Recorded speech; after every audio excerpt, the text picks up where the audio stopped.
please welcome Marian Salzman.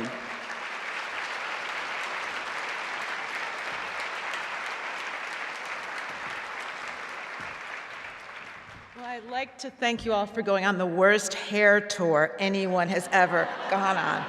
The only thing that has been a constant is the color because it's actually real. But man, I had some really bad hair advice over the years. It is extremely odd to be honored in a women's forum as a woman who has basically had her career jump-started, restarted, and in every way made possible because of men.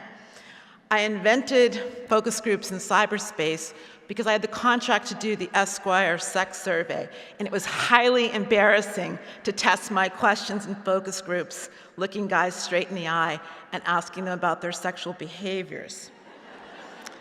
I also want to say that I have worked for and with some of the most extraordinary men and women in the communications business. And I really believe that gender was never a factor.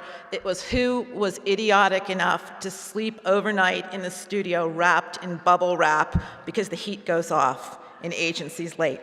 I was. But in all seriousness, and I want to thank Donna Murphy, who's here tonight. I've actually worked with some of the best and most amazing people in business. And for me, the midpoint of my career kind of sums up who I am. I'm going to read you something that's probably going to be familiar to some of you. It goes like this. Here's to the crazies, the misfits, the rebels, the troublemakers, round pegs in square holes.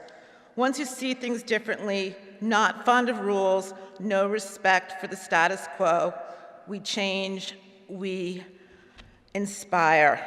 And my attitude was, you'd get ahead if you were just crazy enough. And that's been my watchword. Figure out how to be just crazy enough to zig when the world's zagging and life gets really good. I also am someone who's judged it based on the journey, not the end point. So I don't think I know where I'm going next.